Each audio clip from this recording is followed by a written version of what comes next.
But right now, Alifia Doriwala joins us with Rock Creek Group. They are an exceptionally thoughtful group with real hydrocarbon focus and also with an EM bent. We're thrilled she could join us this morning. Alifia, what is cash right now? Is cash an asset? You know, last year, cash was definitely an asset. We were overweight cash and it helped our portfolios. This year, we are starting to put a little bit of money to work incrementally within fixed income more than anything else. A little bit too early to be really chasing fixed income, but we think that at some point we're going to want to start extending duration. So fixed income is a big focus today. What do you do with energy as the only survivor of an ugly 2022? You people have got terrific natural gas history.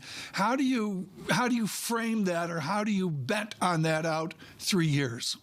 Yeah, and Lisa, you mentioned two of our main themes. Will the energy shock from the war in Europe continue to be contained, or do we see part two this year? We saw winter warmth. We've seen European subsidies. We've seen the U.S. tapping into the Strategic Petroleum Reserve support, containment. And then we see China, on the other hand, demand for oil is going to increase as China reopens. And so we're kind of looking at all of these factors and saying, is the second half of the year going to be a little bit like we were seeing some of the tensions in the last year?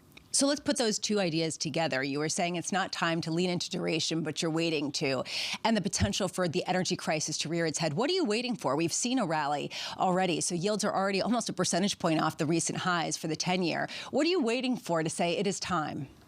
Yeah, and it's a continuous conversation as markets are moving, but we've seen a disconnect, right, between market expectations and the Fed's hawkish announcements. The 10-year seems to be stuck a little bit around 3.5% because markets think that the Fed's going to have to pivot and reduce rates. We think that the 10-year could retrace to around 4% at some point early this year, and then that's going to signal a good opportunity to slowly start buying duration.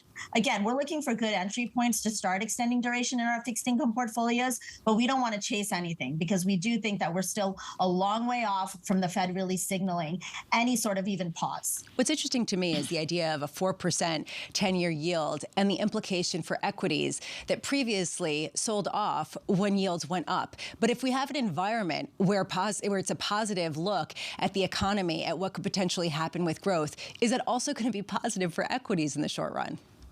I think equities are going to be maybe potentially a tale of two halves this year. We think kind of middling for the next 6 months, but I think you're going to have to pick your spots. You have to remember the S&P is still trading around 18 times, whereas Europe's trading around 12.5, and EM in certain countries even lower. So it could be a valuation story the first half of the year.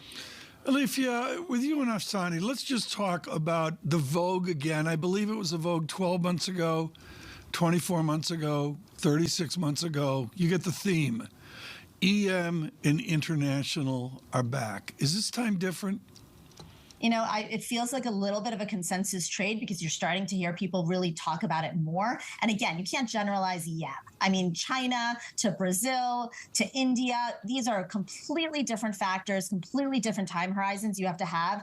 But as an institutional investor, you have to be in emerging markets. And to some extent, you have to get China right, because that is still the biggest determinant in an EM portfolio. Alifia, thank you so much. Alifia Doriwala with Rock Creek Group there on the allocation mystery.